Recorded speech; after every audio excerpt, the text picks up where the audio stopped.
but if you're under too much pressure, if you're stressing out too much, if you're panicking in these games, you're not going to be able to think straight. You're not going to be able to make all the correct decisions that you need to in a game of League of Legends. It's very easy to watch these guys be up there, but you never really know how much pressure it is to actually be up there. So crazy.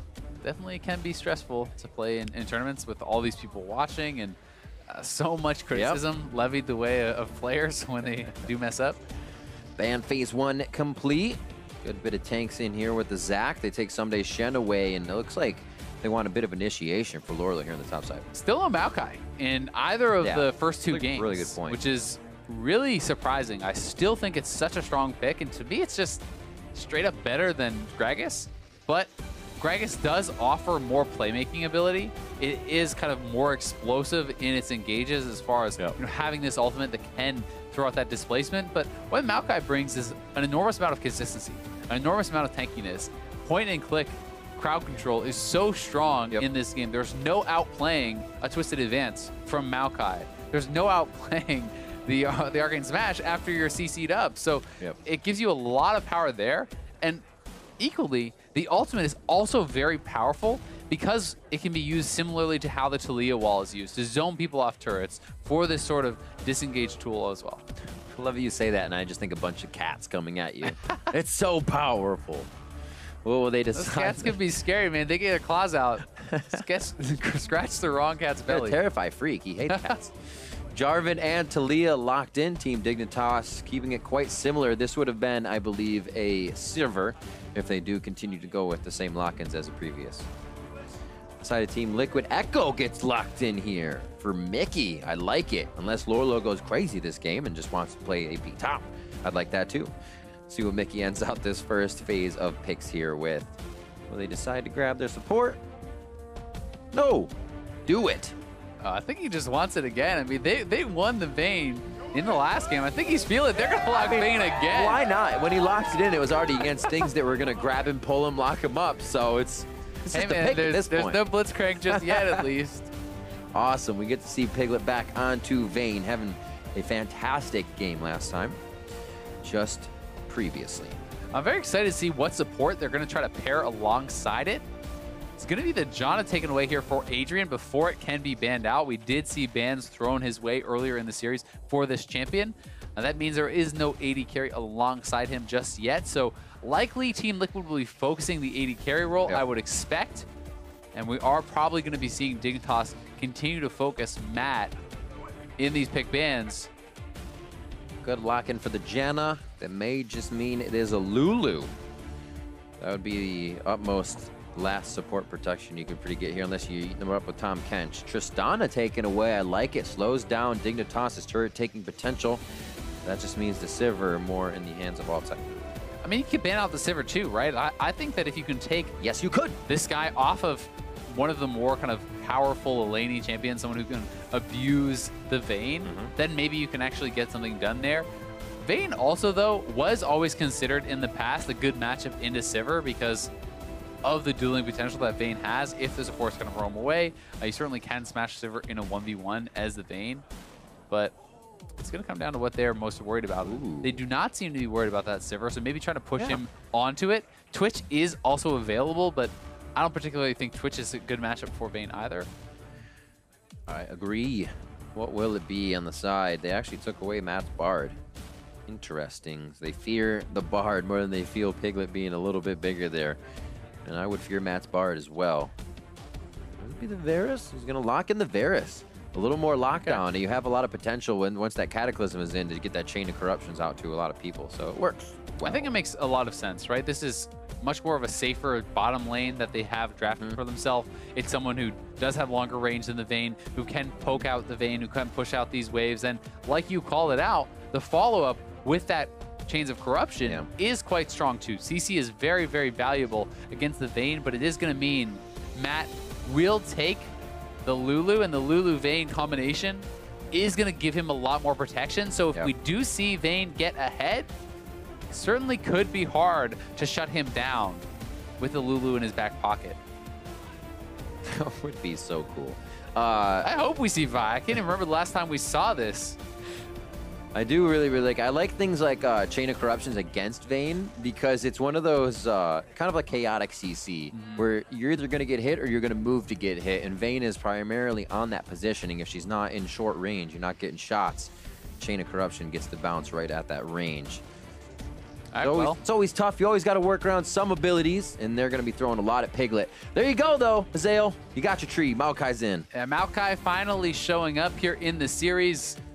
And while I do think that Vayne can be good against frontline because you have the true damage, because you can shred these guys out, if the whole team is there in combination, Maokai can so easily set up the other CC with, like we talked about, point and click, twisted advance. You W that Vayne, and that's going to put him right into an easy setup for the seismic shove, for the chains of corruption, for the flag and drag. So there's a lot of ways for them to lock down and take out Piglet on this Vayne, but if he can get ahead, certainly have the ability to take over a game. And Maokai is not a scary jungler in the early stages, so it will give some free reign for Lourlo and for Mickey and the bot lane to try to get advantages before he gets out there and starts ganking. All right, the coach is off to the back. They get to watch, fiddle their fingers, and wish they were making the plays as they see everything from top down. It's up to the players now. Hashtag TL win, hashtag dig win. Who will be taking this final matchup? Dignitas looking to brush off any of the cobwebs and show a playoff form as they get towards that position. TL looking to put a stop to that and get the synergy with this team working right. We're about to head on to the Rift for Game 3. Let's see what we got here from Team Dignitas versus Team Liquid. We're about to be onto the Rift, and you are too. Gonna have to find out how well TL is gonna be able to pull off engages with the Gragas and this Gnar. Also, when you have a Maokai who can jump on you, who can peel you out, when you have a Janna who can push you away and deny the entrance into that fight. So it may be very difficult. I mean, there are three essentially champions who are going to be diving from TL with the Ekko, the Gragas, and the Gnar, and they can all just be shoved right out of the fight by the Janna ultimate. Oh. Adrian Janna as well. You almost, it's weird to say, but expect to see the plays, the kind of the little out plays, if you will. Not the plays, the out plays, because you're always on the receiving end of this engage. But he makes whoever he is defending very protected. Certainly does. And I will say, I think that Dignitas has pretty heavy advantage as far as a straight up team fight, unless TL can find these sort of wombo combos, unless they can find a great Gnar. But where TL may be favored is the fact that, hey, you actually are setting yourself up pretty well for a 1-3-1 type composition. You could theoretically, if Piglet gets fed, have him split pushing. That's true. Mickey can go up to a side lane. Gnar can be in a side lane. So there is a lot going from them there. One thing that does kind of worry me, though, for TL is if you fall behind, where is your consistent wave clear, right? There's not a lot. Yes, Ekko can kind of trim down waves, but when you have a fat front line, when you have good sieging, from this Varus, it can be tough to actually hold onto your turrets if you're on the back foot. Fast clears to come in here from both mid laners. And a help on Raptors for Shrimp. Same thing coming on, obviously. Lourlo to Dardoch for his blue as they meet towards the top side. And you can see Mickey with that 10-8 on his Ahri all-time 2017 season record for his Ekko, 3-0. So feeling pretty good. Hopefully puts another one in the win column here for TL teammates. And Ekko could be a very exciting champion. We definitely have some good Ekko players in the NA LCS, but not a lot who have been playing it recently. We know that Jensen has been known to show it. Bjergsen, even Hugi bringing out a fair bit of Ekko in the past. So definitely we have seen a fair bit of the champion, just not recently. And we're going to have to see exactly how Mickey wants to play it. How aggressive is he going to get? We did see him playing into the Taliyah in game number 1 with that Ahri. And while he certainly had pressure on Keane in the lane, he was never able to kill him. He was never able to really convert that into much. And Keane withstood that pressure and then was much more effective in the later stages of the game. So can Mickey get that pressure? And if he does, what will it result in for Team Liquid? A little switch in masteries as well. You can see the potions for Mickey, biscuits for Keane, and there's a bit of choice there. Nice 3-tap onto Keane, brings him down to half as he chews up the first biscuit. Looks like Dorian's corruption potion to the top side, so pretty much orthodox start for everybody around. Because we have the talismans in the jungle. You would say the Doran's shield is a little bit atypical for the Gnar, though. All right. A lot of people do like to go for the Doran's blade, kind of that more aggressive option, because you do have the ranged advantage and you can sometimes get those trades out. But it may be a little bit worried about Ssumday playing aggressive, because Jarvan can actually do fairly well into Gnar if you can play aggressively. And if you know where the jungler is and you can actually hit him with the flag and drag, you can trade quite positively. And in combination with Maokai, you could get locked down and taken out, so he may just be more concerned about actually surviving in the early stages and getting to, say, his Black Cleaver before he starts to look to take over. Uh-oh, no push on the lane here for Keane. Shrimp might find himself in quite a pickle. He's good. He'll just be able to walk out. For a moment there, Mickey was starting to head down, but they never really crossed paths, so even on both sides, but at least they have the jungler knowledge. Might see lanes go a little bit harder here. Push up from Altec and Adrian. He's just looking to get CS. They don't really have any engaged at it. Kind of a funny little play from Shrimp. He's kind of camping in the bush, just watching Dardoch actually take the camp and then just runs away. Not sure what he was really trying to accomplish there, but Dardoch may look to try to get a little bit aggressive now as he's moving over towards that Raptor camp, but the camp pretty much going to be cleared out before he actually arrives. Oh, I see you. Oh! Close vote. Close Raptor. Almost got to take down. Still a lot of them out there. Oh, yeah. With the confidence in their team, confidence that they are going to be able to turn it around. Wants the counter gang towards the top side as the patiently wait once again. Remember, it's quite long for that first blood coming into game 2. Could expect the same here in game 3 as we have a few lanes that want to charge up. And not much possibility for engaging on the bot side. I always kind of like to track how much players get in gold from their support items. And the fact that Adrian went back for a super early Nomad's Talisman, he's going to be getting that 40 gold per coin very, very early in the game. He actually based, well, Altec stayed around because he's prioritizing how much gold he's going to get from this. We'll see if he goes for, say, something like a straight Ardent Sensor Rush. We have seen this a little bit come out in the LPL. It was shown even skipping Sightstone and things like this because of how much they're prioritizing the gold income and how much they're prioritizing that Ardent Sensor. The resources are disgusting too, because especially as a Janna, you're never going to run out of resources. You get mana, you get gold, you're perfectly fine. There you go. Picks it up when he needs it. That's another shield. He just used it. It's really strong. I mean, recently, I believe it was actually Biofrost I saw tweeting out about a game he had in the LCS where he got 3,000 gold from the coin. And you certainly can hit those marks. You can be at a couple thousand gold just from getting this early support item and keeping it very efficient. Back behind their caster wave, the only thing they have to hide behind at the moment. Altec's like, yeah, this is a good defense. But he's actually farming it out quite well. That's what he has to do to stay safe for now. 46 to 46. You can see the cleanup here. Dardoch is there. Altec might just walk into this. Means Altec is up in CS, but down for first blood. Teleport coming in. Actually a little late from Lourlo. He decides to stop it on the fountain. Now he's got a long walk back to lane, actually, as that fizzled out. And summoners for Adrian. Yeah, nice play there. Altec stepping forward, trying to delay the base, but Dardoch had already snuck into the bush, and they're going to be able to find a pretty easy first blood. It was so close to going over to Piglet as well. Adrian's exhaust, I think, reduced just enough damage on that last auto, plus Silverbolt's proc, to keep him from actually getting that. And yes, the exhaust does not actually reduce the damage on the Silverbolt proc itself, but see it again on the auto attack. So you see this last shot right there, he looked like he was exhausted on, and the Ignite does pick it up.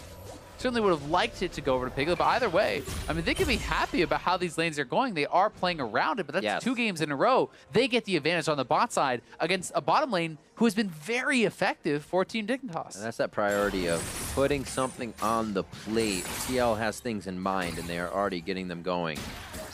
The BF sword for Piglet is going to be huge in that lane. He's actually going up against the Cutlass now, so those 3 bolts proc. And he's just going for the all-in. Altec has no chance to fight this whatsoever. A few more hits, back down. Oh, actually, he's fighting on top of the hail of arrows, which completely denies Piglet's movement, and it did mean Altec could fight it. Calling me a liar. Oh, beautifully done here to 1v1 that situation. Just with the Cutlass. Dardoch's going to go down in the end. Altec comes up with a kill after the entire situation. And Altec going to get an easy kill as you said on Dardoch. Piglet not able to complete the 1v1. They both still had summoners, so it's hard to tell exactly which way it would have gone, but he couldn't find the condemn, and Adrian arrived in time to mean that Piglet had to back off. That's slow by Altec. Super nice, like you said, to deny any positioning for a condemn. Saved his life. Yeah, the buy from Altec here, also pretty smart. He's going for kind of the weaker in the all-in type build with the lifesteal. But what it means is you can constantly poke out on Piglet because he has Warlords plus this Cutlass. So his sustain is going to be extremely high. And every time they're landing that poke down on Piglet, they're going to wear him down more and more. And here's Piglet. He gets 6 immediately going for that all-in. Unable to find the angle, though. Altec just staying away from the walls, making sure that Piglet cannot actually get anything done there. Altec played it so patient, too. Just the 3 Blight stack, Halavero. He knew he had a pretty good situation. And then the follow-up. Yeah, being able to actually pick off that kill onto Dardoch. Dardoch was certainly going down, but getting it onto your AD carry, always going to feel really good, because despite the fact that he actually got first blooded, the kill went on to Matt, didn't go on to Piglet, so he's going to be ahead in gold over his counterpart, and they already sent Piglet back to base, which means they're going to get a little bit of a lead. Adrian says, take this. And they get back, so this is much different here for Piglet. He was almost 2-0-2 at this point last game, or at least 2 kills under his belt. So now they have to wait a little bit to get that catalyst going for him. Or they certainly do. Have somebody else be the catalyst, I should say. Matt, a little bit late on that glitter lance, means Altec gets the base as well. He is going to be coming back with a handful of daggers. Dardoch has hit 6, will have his flash soon. He utilized his first flash to get that first blood. We'll see where he wants to go with his next one, because the first time you use that ultimate is so powerful on Gragas. Those ganks are super, super effective. And it's going to have to be some decision-making time. Where does he think he can best snowball his team? Where is it most effective to make these plays? And they may be going for Keane here. He is over the wall. He can look now. One hit, explosive cast back. They try to get the parallel convergence in. They make sure it hits as he gets onto the turret. Flash and heal for himself. That's Dardoch going down again. He just came up. And Mickey's going to have to run out of this situation. Shrimp with a great roam in. Yeah, they go for the play, but Shrimp gets down there. Keane blows the summoners to actually stay safe, and Piglet going to take quite a bit of damage on the bot side. They're actually roaming all the way down. Now, Keane still has his ultimate, but his TL's bot lane backs off. So does Keane and Shrimp. Yep. Altec stacking up those daggers to get his Blight stacks. Shrimp engaged down with a push from Keane here. Mickey not looking good. Chrono breaks back and then flashes forward. Last hit on the Shrimp, could get the 3 proc again, but cannot stay long for Keane. Keane finalizes the kill.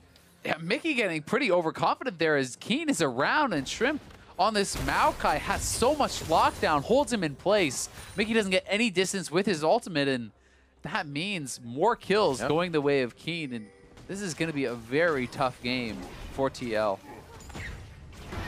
If they can get this early Ocean, also, that is so big. Having the additional sustain on these champions, in my opinion, this is the best early dragon there is in the game. Yeah. And when we see Altec already kind of having that poke sustain advantage over the Vayne, this is going to help him that much more because he's not going to struggle with his mana nearly as much. Quick pokes.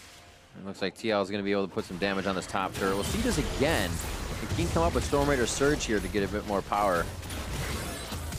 And Mickey just getting way too confident. Going forward, trying to steal away the camp, but Keane is there to assist, and Shrimp locks him up. Keane knocks him down. They did knock down the top turret, though, during that replay, so good pressure from Dardoch, zoning Ssumday off the turret and kind of cashing in on the work that Lourlo had been able to do from chipping that out earlier, and that certainly does help to even things up quite a bit. Lourlo is going to have a decent gold advantage for himself off of that, and that can be a way in for TL. They can look to try to set up Gnar and put him in a place where he can be split pushing and really getting advantages. Quite a bit of gold to spend for Dignitas.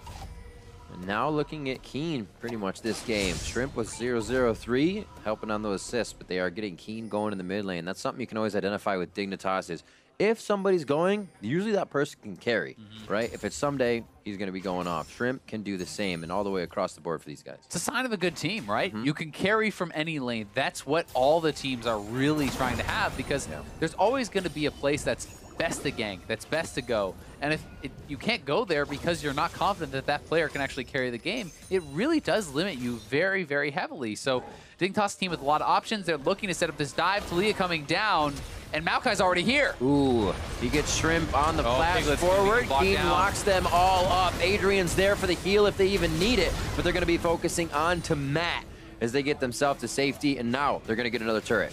Pretty big commitment, you have to say, though, with Ssumday coming down also. They do knock down the turret. They do get the support kill. We'll see what else they can get, as right now Lourlo is pushing up topside. Mickey and Dardoch trying to knock down that Rift Herald. If they can get the second turret, it's certainly well worth it. Can they run top here? No, they're going to actually open up mid. That'll go down much faster. Lourlo has top push. That'll call Ssumday's pressure, and they have free time in mid. So a slight answer. But we see TL's base opened up just a little bit more with these two on the bottom. And Dig may be able to actually get back in time to defend on both sides. We'll see if they can actually hold on against this Rift Herald, because Rift Herald goes in, turret is pretty low, but all of Dignitas is coming up. It's the focus. Matt, remember? He just respawned. Yeah, just respawned, goes back down. Unfortunate series of events there for the support of Team Liquid.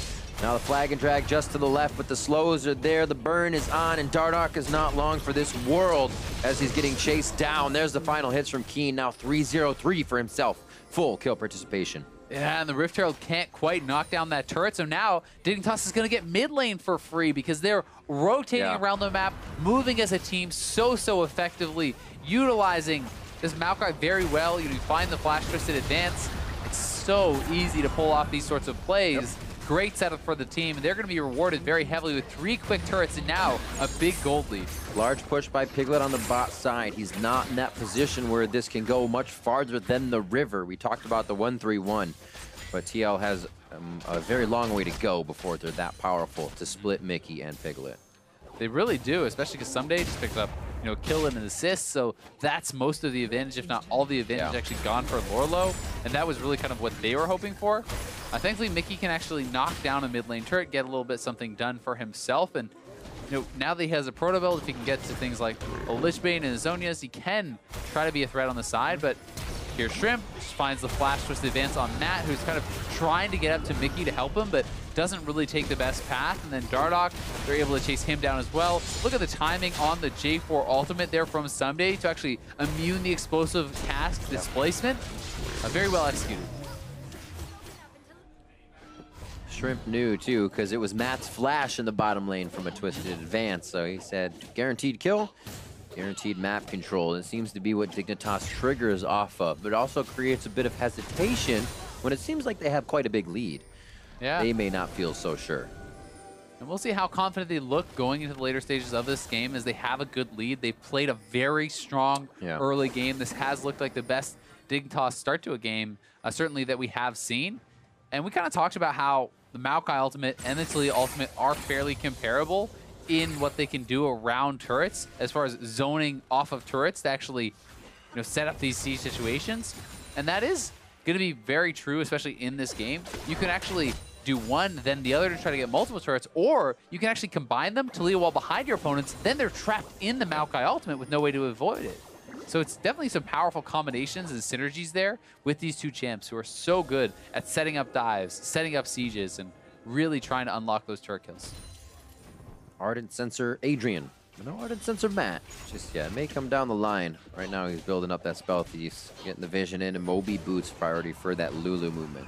I mean, it's actually comical how much more gold Adrian has gotten. Adrian has 1,255 gold from his coin. Take a guess how much is on the spell thieves. 360.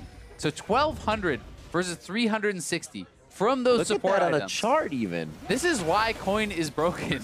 It's so easy to actually collect the gold. Matt has to nonstop put himself in danger to actually get these hits off, and now that he's behind, he can't actually get the autos, get the spells off to collect the spell thieves gold very efficiently. So Adrian, with this super early buy, means he's at a very fast and all that. It's sensor. It's half coin, man. Yeah. Just half coin. I mean, the funniest part about it is because of the turret gold and the fact that he's getting an insane amount of income from the coin, he almost has as much gold as the opposing AD carry. Like, he's only a little bit behind where Piglet is, and Piglet has 140 CS. You know, like, that's absurd. And that's the power of the coin. It's the power of cheese. Nah, that was not necessary. 6-1, 18 minutes in. Game 3 here between TL and Team Dignitas. Back and forth. A lot of turrets just got dropped, so we had a spike in some of the items. Who's going to be able to use those first, as they're not really aware of that front-end damage that's going to come out, but they are going to have to assess it very fast as it comes in. Proto Belt for Mickey. He's going to be very slippery in these fights, but he doesn't have 2 completed items just yet. I think we're waiting on that for just about everybody. Yeah, Mickey looking to go towards that Zonias, which will give us some more teamfight presence. The combination of the Zonias in with your ultimate on Ekko is very, very powerful because it takes a little time for that Ghost to actually catch up where you are. Yeah. So you can dive in, use Zonias, the Ghost catches up, then you can kind of ultimate on top of yourself for that big burst, which can be a pretty powerful combo. Slow moving, safety for Piglet on the bot side. 2-member team of Dardoch and Mickey in the middle. Gonna leave Lourlo off by himself. He sees the 2-member team of Dignitas trying to take him out. And Shrimp and Keane, but he gets himself to safety. This is pressure to bot now, though. They know 3 members are top for Dig. Yeah, they're gonna look for the dive here. Dardoch is behind Ssumday. We'll see if they can execute this and get another turret. Quick shield. Just throws down the W. He knows it's gonna be all right. The turret's there, but I don't even think they can get this. I mean, the rest of Dignitas is almost here. They're gonna go for the dive now, but Ssumday should be fine with Janna almost here. I was gonna say Dardoch's focus is on to Ssumday. Just making sure he can't get the engage on. Actually played very nicely so far. Adrian just out of range for the Zephyr. Gets it onto Mickey, but it's gonna be the dive and the belt for safety, as we said before. So no chase to be had. Team Liquid gets out safe. Yeah, well done, though, by Team Liquid. They get the turret, they get the disengage, not having to really give up much of anything there. So that is pretty good for them. And they have bought a little bit of time for Lourlo up on the top side, but 3-man squad looking up for him. He doesn't have vision, and he could get cut off by the Weaver's wall. They're pinging around where he is, and I think he's dead. They can't see me in here. Dead man walking, Riv. Who gets it? They give it to Keane. 4-0-3. Why not? He is actually quite big. They're going to maybe even go over towards the Baron at this point. They actually have the ability to tank it up for quite a long time with Maokai in the passive, but instead, doing this a little bit too early, just go straight over to this blue, take this away for Keane, and then they do still have the ability to threaten that Baron, or at least just continue to pressure these turrets. Blue for Keane now, that's perfect. He was actually depleted on mana, and they're also starting to deny resources from Mickey. He won't completely need that blue, but it will help if these fights go anything extended. Yeah, it's a good call because Keane actually does need the mana regen a lot. Yeah. Since he didn't go for a Melanomicon, he went for Banshee's Veil, Leandries, things that do not actually give you mana, do not give you that mana regen. So he is going to be more reliant on that blue, but look how fast they killed this. It's gone. I blinked. Oh, I think Dardoch did too. Cataclysm comes down, closes his eyes, and wishes for the best. Mickey goes back. Still lasagnas and a belt to be used here, but he does not have a target. Altec flashes forward, Chain of Corruption goes on, and he tries to solo out the mid laner, finding the shots, and there's a double kill for Altec, looking for the triple kill. That's going to be the 3rd one for Keane as they start moving on to the rest of the members of Team Liquid. Lourlo and Dardoch are up the triple now. For Altec, Keane can make it a full house, but they can't find Lourlo. Yeah, the wheels have fallen off here for TL. Dignitas, the 21-minute Baron just gets absolutely crushed, and now they have the minions pushing up here with the Baron. Altec with the taunt, they're going to find the pick. He got the hop out. That's going to bring Shrimp a little farther than he wanted, but they also triggered the ultimate onto Lourlo, so he doesn't have a chance to let that rest. They're moving on to the inhibitor turrets. Baron up, Dignitas moving into the base. Gonna knock down this inhibitor turret. We'll see if they stay around for the inhibitor. They decide to call for a retreat because these guys are gonna have a lot of gold in their pockets. There's actually, 8,000 plus, almost 10,000 gold in there. They secure that Baron. Ssumday goes for the fight. Nice engage from Mickey, but there's no real follow-up because no one is in position to actually get in there. Lourlo was not in the spot, and then Piglet trying to get something done here onto Shrimp, but there is the twisted advance, knocking him back into the team, straight into the exhaust, and down goes Vayne. Oh, not much you can do there. Word.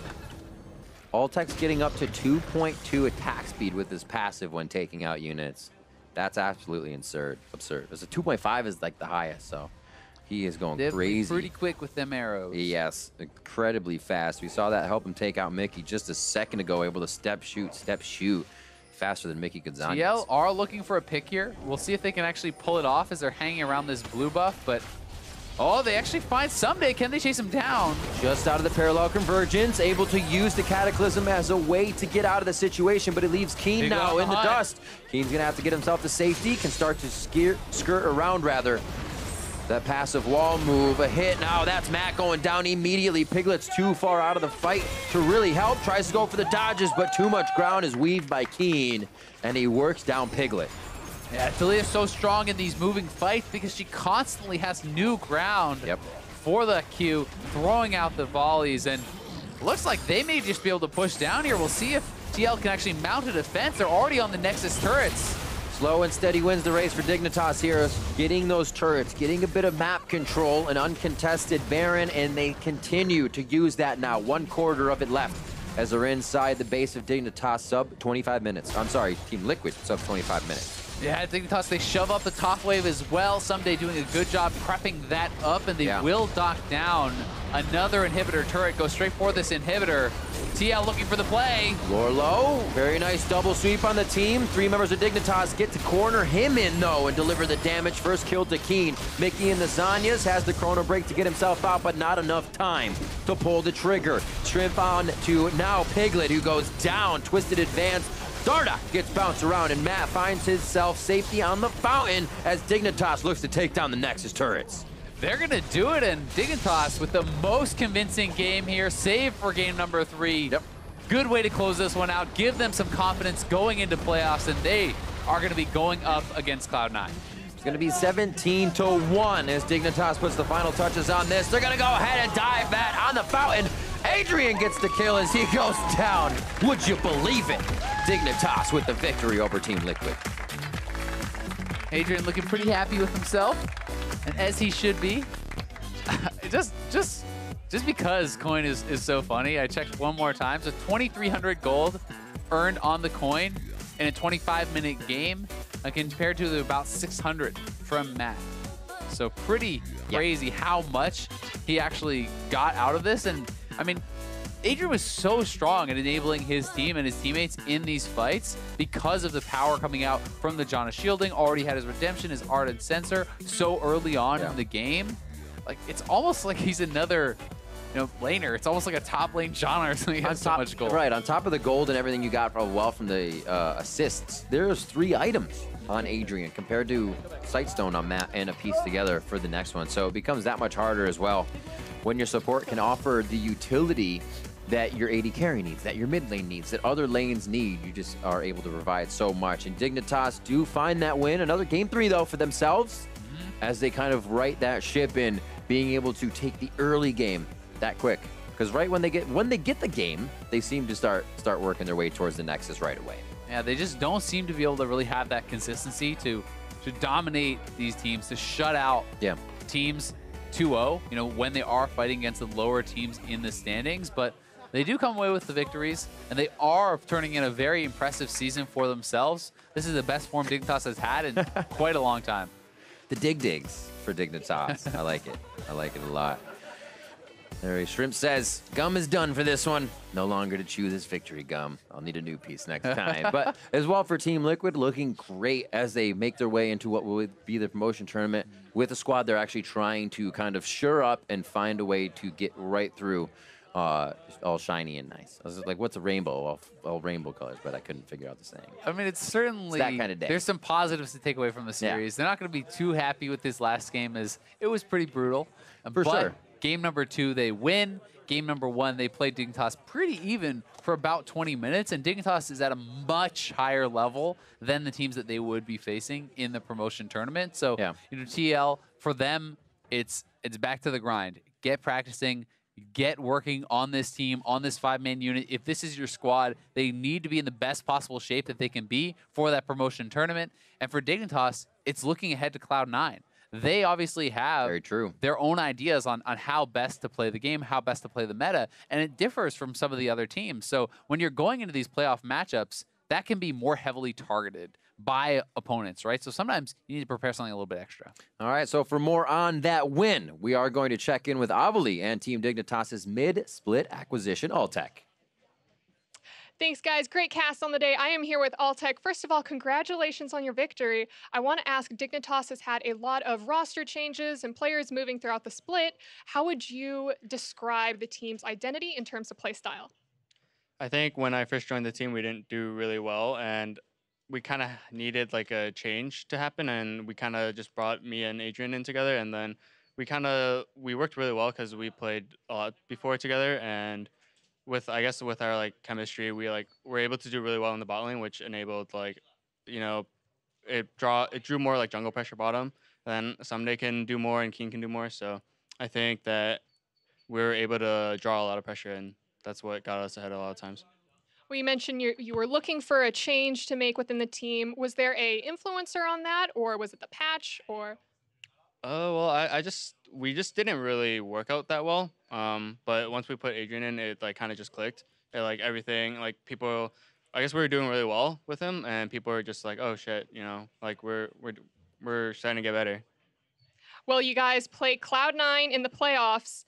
Now I have to ask you, how are you and the team going to approach Cloud9? How are you going to stop that train?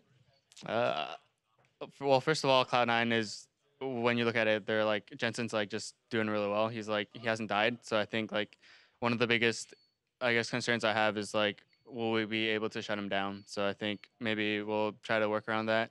But I think in terms of every other role, I think we're able to maybe get some leads or do well against them. Take down Jensen, take home the victory. Well, Altec, thank you so much for taking the time to talk with us, and we're going to throw it back over to our casters. Thank you very much, Avali. Great to hear from Altec as those guys are getting themselves prepared. They also know the force that has been Jensen in the mid lane. I know you had a tweet earlier in the week that's saying this guy may be losing games, but 11-1, 10-0. And Cloud9 hasn't lost in a while. Yeah. They are on a 5-series winning streak. Crazy. I believe they're playing first series on the other stream, so they may actually be on a 6-game winning streak. I don't yet know. Right. But, I mean, I think it was something like, these aren't the exact numbers, but something like 62, 3, and 27, I believe, is around Jensen's score over the last 6 games. That's crazy. It's actually absurd how well he is playing, and Dignitas is right to start preparing for him now. They are. Well, they get a little of that preparation today within this game. We'll jump right back into it with some replays. 21 minutes in, Dignitas showing where they may be able to take those games against C9, and the Baron fights have been great for them. Yeah, and this was such a good last game for Dignitas. Extremely decisive. They rush down the Baron, they turn for the fight, and it's just so hard for TL to really be able to compete in this fight from this spot, right? Piglet gets rooted up, gets locked down, exhausted, taken out, and Matt has no choice but to do a little dance while he watches his team lose the game.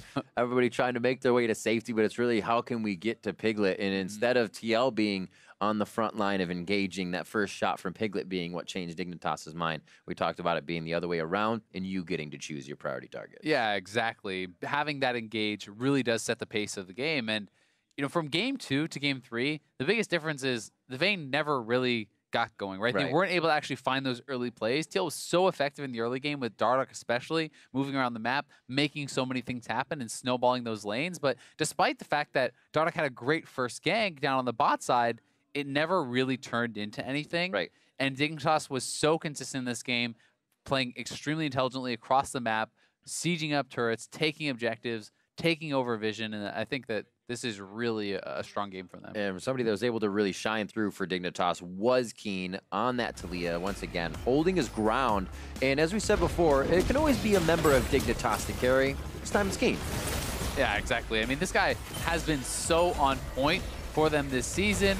Finds a nice seismic shove on Dardoch, turning around and gank there, able to get that kill. And then Mickey getting a bit too aggressive. And Mickey had a pretty rough game, honestly. Gets locked up here by Shrimp. They're able to chase him down, take him out. Keane, I think, has a lot to be proud of with his Taliyah play. Yeah. Both of his games, he does pick up player of the game as he runs the Taliyah today, and certainly deservedly so. I think he uses this champion so incredibly well, like how he's actually positioning himself, how he's utilizing the work ground, moving around in the team fights to always find the right spot to get the maximum amount of damage out. And even his builds were super intelligent.